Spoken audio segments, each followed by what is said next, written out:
I love raids. They are truly an amazing way of making gold. With mogs, pets, and recipes, this is one way I like to make gold in game. So today we'll be looking at the 10 raids you must be farming. Let us begin. Starting off, we have the Ruins of Ahn'Qiraj. This raid is great due to one main factor, transmog. If you skip all of the bosses in the raid and gather up all of the trash mobs, you have a chance of gaining some high value transmog items. This has been a staple transmog farm as it has always provided a strong gold per hour in relation to mogs. This, along with the amount of time it takes to run said raid, which is roughly 25 to 30 minutes, I am able to receive a large amount of high ticket mogs which I am able to sell on the auction house. I would recommend this raid trash farm if you are looking to pad out your auction house in a relatively fast manner,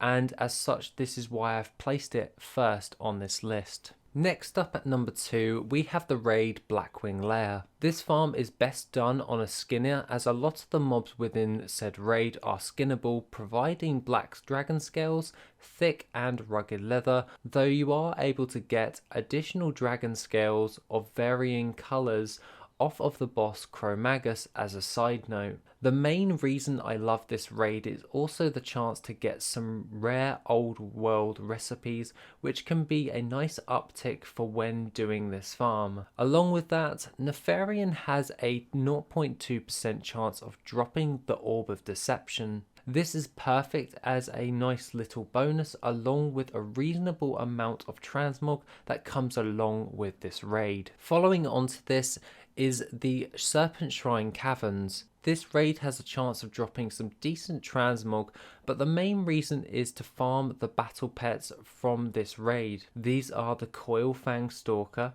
Tainted Waveling and the Tide Skipper, which can be farmed from Lady Vash, Hydros the Unstable and Morogrim Tidewalker respectively. With these bosses in mind, you are able to clear the raid in a relatively fast manner, in which I park an ult there to do this raid on a weekly, as the battle pets tend to sell fast at a reasonable gold per hour. The next raid at number 4 is of course the Molten Core.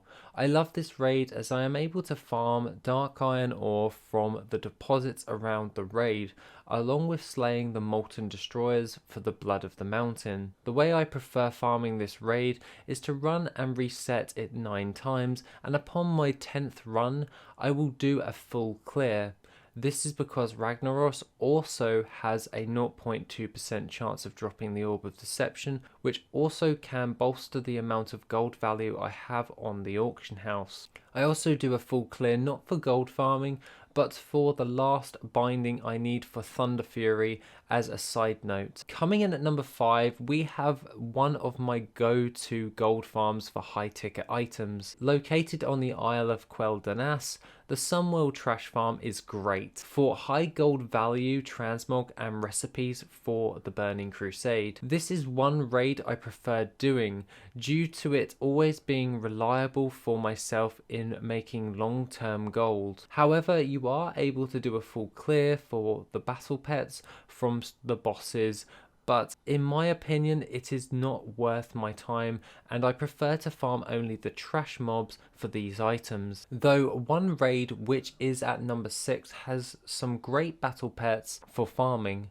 Within the zone of Silithus is the raid the Temple of Ahn'Qiraj. Here you'll be farming specifically for 2 battle pets. These are the Anubiseth Idol, which comes from the Twin Emperors at 20% drop chance, and can be sold for some reliable gold due to it being used in a lot of pet battles, though this is shadowed by the Viscidus Globule, which comes from the boss Viscidus at a 28% drop chance.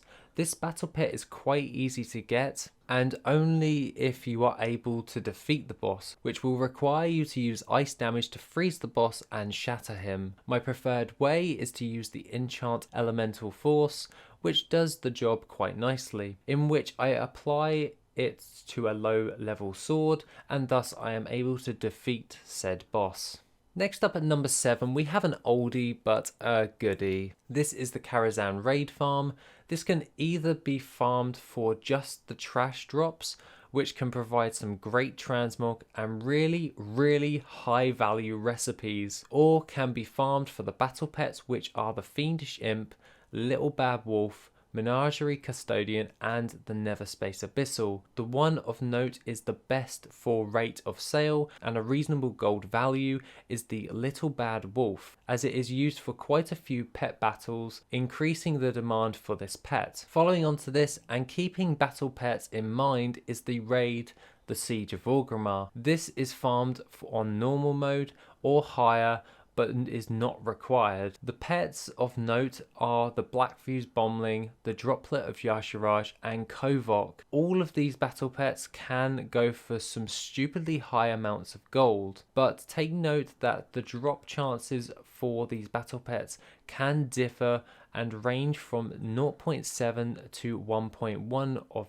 drop chance. So if you're feeling lucky, I would recommend giving this raid a go. Coming in at number 9 and located within the Twilight Highlands is the raid the Bastion of Twilight. Here it is best done by first setting the raid to 25-man heroic to increase the amount of trash mobs, then consuming the item the Potion of Treasure Finding, which will give you additional loot for cataclysm based materials. Then run into the raid and by clearing the first room of the trash 9 times, this will give you additional loot for these materials, and then doing a full clear on the 10th run for the battle pets. Though there is only really one battle pet which I would take note of getting, that is the Twilight Clutch Sister. This is because it can be sold for some great amounts of gold, along with it being used in quite a fair amount of pet battles, making the rate of sale higher than the rest of the pets from this raid. Lastly, and to finish off this list, I would be remiss if I did not talk about the Firelands raid. This raid